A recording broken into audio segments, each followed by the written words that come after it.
The Net Worth, 7 Husbands, Tragic Death, and Abandoned Mansion of Elizabeth Taylor. A life of breathtaking contrasts was hidden behind the violet eyes that enthralled centuries. Elizabeth Taylor was more than simply a member of the Hollywood elite, she was a natural force whose intensity both enchanted and devastated everything in her path. We're revealing the most startling details of Taylor's remarkable life today, including her 7 marriages that garnered international attention, her abandoned mansion that still stands as a testament to her former glory, and her final terrible illness while surrounded by unfathomable wealth. This isn't the filtered version of Taylor's narrative that you're about to learn. This is the unvarnished, unadulterated truth about a woman who earned a fortune so enormous that it is still being calculated years after her death, who fought death several times before it eventually took her, and who gathered husbands like diamonds. You will witness a crumbling testimony to the heights from which this renowned figure plummeted, an abandoned mansion that tells a story of its own. Get ready for an unvarnished look at Elizabeth Taylor's extraordinary life, a path of excess, tragedy, and triumph that changed the definition of what it meant to be a Hollywood icon. Taylor's quick ascent from child star to Hollywood superstar. No one could have foreseen the incredible journey that would follow Elizabeth Rosamond Taylor's 1944 debut as the child star of National Velvet.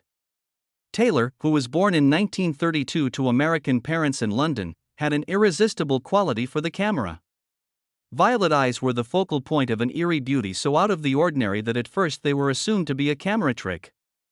"I had no intention of becoming an actress. I was just a small girl who got lucky because I had violet eyes," Taylor previously disclosed. This good fortune resulted in a 6-decade career, 2 Academy Awards, and a rise from child star to the most well-known lady in the world. She had already married her first spouse by the time she was 18.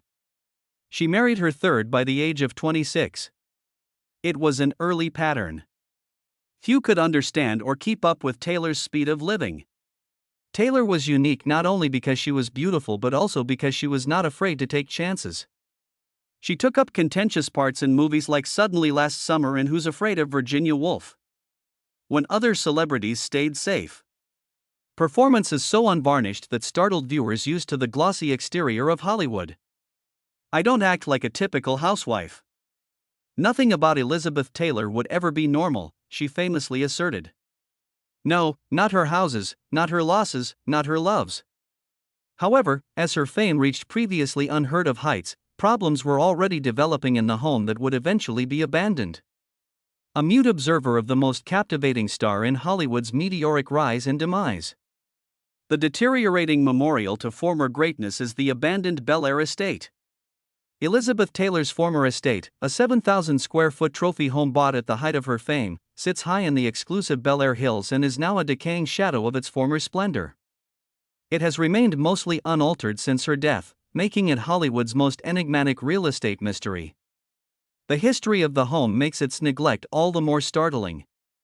This was no ordinary mansion for a celebrity. It served as the setting for Taylor's most turbulent years, which included her 2 unsuccessful marriages to Richard Burton. Legendary parties were held within these walls, when political figures, Hollywood royalty, and even real royalty mixed in halls adorned with valuable artwork and even thrones that were imported from European castles. According to a frequent guest, Elizabeth did more than just decorate, she built countries. Every room was created to help her feel like the queen she thought she was. The most notorious aspect of the residence, a specially constructed climate-controlled vault meant to hold her jewelry collection, is still there but unoccupied, with its advanced security system long since deactivated. The 72-foot pool, where she used to host presidents, is now encircled by overgrown gardens and crumbling marble, and the water is stagnant. Perhaps the most unsettling is Taylor's bedroom suite, which was allegedly left essentially undisturbed following her passing. Her monogrammed bed linens and bottles of specially made perfume are still on display on the vanity. Rare visitors claim that her scribbled notes are still preserved in cabinets, forming an eerie time capsule of a life abruptly cut short. Why has this valuable property, which is believed to be worth $30 million even in its damaged form, been allowed to deteriorate over time? The intricate legal disputes that have raged since Taylor's passing hold the key to the solution. Since her wealth was divided among her children, grandchildren, and numerous charitable foundations, ownership issues have prevented the property from being sold or restored, instead causing it to gradually deteriorate over time. One of the nearby property owners said, "It's like Miss Taylor herself is refusing to let go. The house appears to be gradually disappearing. Like she did." If the state of the mansion seems startling, it is nothing compared to the romantic storm that was Elizabeth Taylor's illustrious love life. Numerous scandals, 7 husbands, and Taylor's turbulent romantic life. Not only was Elizabeth Taylor's love past convoluted, but it was also unmatched in history. She had 7 marriages to 6 different men, including 2 to Richard Burton, and her scandalous network of relationships altered American perceptions of divorce, remarriage, and celebrity in general. "I don't want to take any chances." At one point, Taylor made a joke about her several marriages. "One by one, I'm getting married to them." After just 205 days, Taylor called it quits on her first husband, hotelier Conrad Nicky Hilton Jr., citing physical violence and drinking. At the age of 18, she was already learning that fairy tale weddings didn't always result in fairy tale marriages. Her search for father figures would recur throughout her life, and her second husband, British actor Michael Wilding, was 20 years her senior. Although they had 2 boys together, their marriage fell apart due to her rapidly rising stardom and his waning career. She was truly happy with her third marriage to producer Mike Todd, but it ended tragically in 1958 when Todd's private plane crashed in New Mexico. In a turn of events that plagued her for decades, Taylor, who had been fighting illness, had intended to be on that trip. Her affair with Eddie Fisher, who was married to America's sweetheart Debbie Reynolds, was the scandal that would forever alter her public image. Taylor was vilified by the public, who called her a sex goddess gone bad and a family wrecker. In fact, theater owners in the Midwest boycotted her films on moral grounds when she married Fisher following his divorce. However, this scandal was insignificant in contrast to the subsequent events. Taylor and Richard Burton, who were both married at the time, had a passionate affair while filming Cleopatra in 1962. Their connection was openly denounced as erotic vagrancy by the Vatican. Because of their moral turpitude, the U.S. authorities contemplated preventing them from entering the nation. Burton subsequently admitted, "I don't remember much about Cleopatra. I couldn't take my eyes off Elizabeth's breasts." Their later marriages, from 1964 to 1974 and from 1975 to 1976, served as a model for contemporary celebrity media coverage, public altercations, extravagant reconciliations, and Burton's notorious gift-giving, which included the $1.1 million Taylor Burton diamond and the 33.19-carat Krupp diamond. Less spectacular but no more enduring were her husbands 6 and 7, construction worker Larry Fortensky and politician John Warner, whom she met in recovery. She had spent much of her life legally bound to men who, in the end, were unable to control her excessive personality by the time she divorced Fortensky in 1996. She once thought, "Baby, I've been through it all. Mother courage is who I am." Indeed, Taylor's fortitude was possibly her most admirable trait despite the romantic turmoil, particularly when dealing with the health issues that would ultimately result in her death. Avoiding death. Taylor's amazing resilience and eventual decline. Elizabeth Taylor had almost as complex a relationship with death as she did with men. Many people thought she was either cursed or blessed with amazing tenacity since she faced mortality at a frequency that appeared almost miraculous throughout her life. In 1961, she had her first near-death experience when she had pneumonia so bad that physicians had to perform an emergency tracheotomy to save her life. She never tried to conceal the permanent scar the treatment left on her neck, rather, she wore it as a symbol of survival. Already, she later remarked, "It's very liberating." Just years later, while filming Cleopatra, she battled a mysterious illness that nearly halted production of what was then the most expensive movie ever made. Studio executives reportedly took out insurance policies specifying what would happen if their star died mid-filming, a scenario that seemed entirely possible as her weight dropped to 98 pounds. The most shocking incident came in 1997 when doctors discovered and removed a benign brain tumor, a procedure that left her temporarily unable to walk or speak clearly. Rather than hide away, allowed herself to be photographed in a wheelchair, refusing to conceal her vulnerability. "I'm not afraid of death," she once told a reporter. "I've seen it, faced it, and I know it's coming for me eventually. We've been circling each other for years." Her final decline began in 2004 when she announced she had congestive heart failure, a condition that would progressively worsen despite multiple surgeries and experimental treatments. In her last years, Taylor was rarely seen in public. Confined primarily to a wheelchair and dependent on around-the-clock medical care. When death finally claimed her on March 23, 2011 at age 79, the world mourned not just a movie star, but a woman who had survived challenges that would have destroyed most people. Per her explicit instructions, she arrived 15 minutes late to her own funeral. A final dramatic gesture from a woman who had always lived life on her own terms. The problem with people who have no vices, she once observed, is that generally, you can be pretty sure they're going to have some pretty annoying virtues. Elizabeth Taylor had her share of both, and made no apologies for either, the staggering fortune inside Taylor's $600 million empire. While the world focused on Elizabeth Taylor's marriages and movies, she was quietly building one of Hollywood's greatest fortunes, an empire so vast it continues generating millions years after her death. At the time of her passing, Taylor's estate was valued at between $600 million and $1 billion, making her one of the wealthiest self-made women in entertainment history. The most surprising aspect? Most of her wealth came not from acting, but from her business ventures, particularly her pioneering celebrity fragrance empire. Her first perfume, Elizabeth Taylor's Passion, launched in 1987, was initially dismissed as a vanity project. It went on to generate over $70 million in annual sales.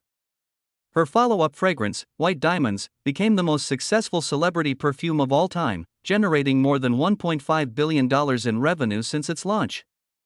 "I'm a survivor, a living example of what people can go through and survive," Taylor once said. She might have added, "and profit from." Taylor's jewelry collection alone was valued at $150 million. The most valuable private collection in the world, the legendary Taylor Burton diamond, purchased by Richard Burton for $1.1 million in 1969, approximately $8.8 million today, was sold after their second divorce for $5 million, with Taylor using the proceeds to build a hospital in Botswana. Taylor once joked about her famous jewelry obsession. Beyond perfumes and jewels, Taylor built a real estate portfolio spanning California, London, New York, and Switzerland. Her art collection included works by Vincent van Gogh, Claude Monet, and Andy Warhol, the latter creating his famous portrait series of Taylor that later sold for millions at auction. Perhaps most impressively, Taylor negotiated one of Hollywood's first profit-sharing agreements for her role in Cleopatra, receiving 10% of the film's gross rather than just a salary, a revolutionary business move that female stars still cite as groundbreaking. In her final act of financial brilliance, directed that 40% of her estate go to AIDS research through the Elizabeth Taylor AIDS Foundation, ensuring her fortune would continue generating positive impact long after her death, while also creating substantial tax advantages for her heirs. "I've been lucky all my life," Taylor once reflected. "Everything was handed to me. Looks, fame, wealth, honors, love. I rarely had to fight for anything." Yet behind that characteristic modesty lay one of Hollywood's shrewdest business minds, a woman who turned fame into a financial empire that rivals any in entertainment history. The AIDS Crusade: How Taylor Found Purpose Beyond Stardom. While most remember Elizabeth Taylor for her films, Husbands, or Jewels, her most enduring legacy may be her pioneering AIDS activism, work that began when most celebrities wouldn't dare associate with the stigmatized disease. In the early 1980s, as friends in Hollywood began dying from a mysterious illness, Taylor became one of the first major celebrities to publicly confront the crisis. "Could no longer take a passive role as I watched my friends suffer in silence." Taylor later explained, her dedication wasn't casual activism, but a full-scale commitment that would consume the final decades of her life.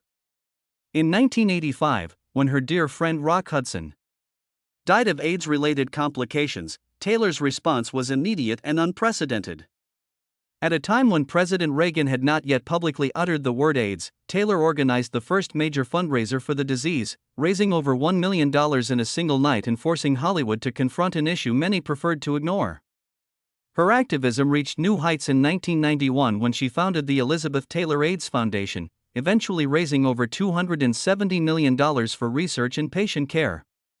Importantly, she used her unparalleled fame to humanize a disease that had been shrouded in fear and misinformation. "I will not be silenced and I will not give up and I will not be ignored," she declared before Congress in 1992, demanding increased funding for AIDS research. Her testimony helped secure passage of the Ryan White Care Act, which still provides funding for AIDS treatment today. Perhaps most remarkably, Taylor regularly visited AIDS patients in hospitals when many medical professionals were still wearing hazmat suits out of misplaced fear. Photos of her embracing patients helped combat the cruel misconception that the disease could be transmitted through casual contact. Elizabeth didn't just lend her name to the cause, she gave it her soul, observed a longtime AIDS activist. She understood that her celebrity could open doors that remained closed to the rest of us. In her final years, as her own health failed, Taylor continued directing her foundation's work from her bedside, insisting that the fight continue even after she was gone. Her will specified that 40% of her estate's royalties and ongoing income be directed to AIDS research, ensuring her work would continue funding breakthroughs long after her death. For a woman often criticized for excess and self-indulgence, this final chapter revealed a different Elizabeth Taylor, one who recognized that her extraordinary fame gave her both the platform and the responsibility to fight for those whose voices went unheard. "I'm not interested in what anyone else thinks," she once declared. "Know what is right and I know what is wrong." Final days inside Taylor's last battle. Elizabeth Taylor's final chapter was written in pain and increasing isolation, a period rarely discussed in documentaries celebrating her glamorous life. As congestive heart failure gradually claimed her body, the once vibrant icon retreated to her Bel Air mansion where a medical team transformed sections into a private hospital.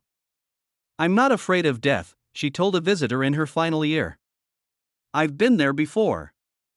By 2010, Taylor's daily routine had become a grueling medical regimen. Breathing treatments 4 times daily.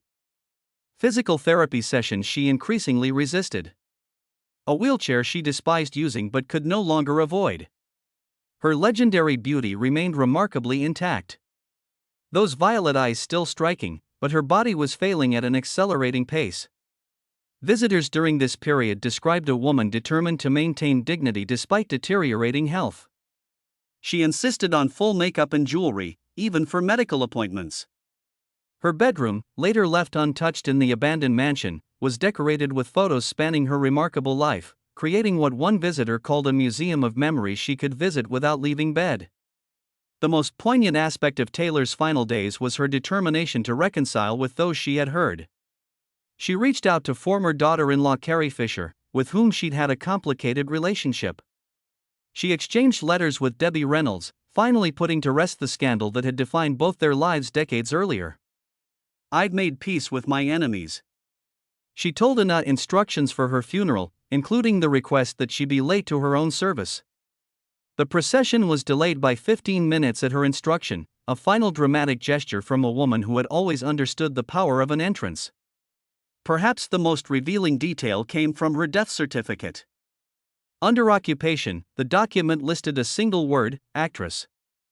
For all her other roles, humanitarian, businesswoman, celebrity, Taylor identified to the end with the craft that had first brought her to the world's attention 8 decades earlier. The legacy? What Elizabeth Taylor leaves behind. As the dust settles on Elizabeth Taylor's extraordinary life, the abandoned mansion slowly crumbling, the 7 marriages long ended, the $600 million fortune carefully distributed, what remains is a legacy far more complex than mere celebrity. Taylor wasn't just famous, she redefined what fame itself meant. Before her, stars were largely controlled by studios, their images carefully manufactured, their private lives hidden behind publicist-approved facades. Taylor shattered that model, living openly, loving recklessly, and forcing America to reckon with a woman who refused to apologize for her desires or her mistakes. "I've been through it all, baby," she once declared. "I'm Mother Courage." And indeed, her resilience in the face of scandal, illness, addiction, and heartbreak revealed a strength that transcended her beauty. Through 8 serious illnesses, 20 surgeries, and countless personal crises, repeatedly rose from circumstances that would have permanently defeated less formidable spirits. Her relationship with fame was equally revolutionary.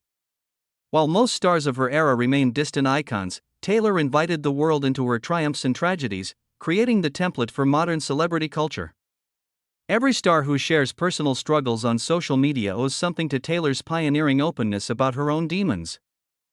Perhaps her most enduring legacy lies in her AIDS activism, work that transformed her from movie star to humanitarian when speaking about the disease still carried significant professional risk.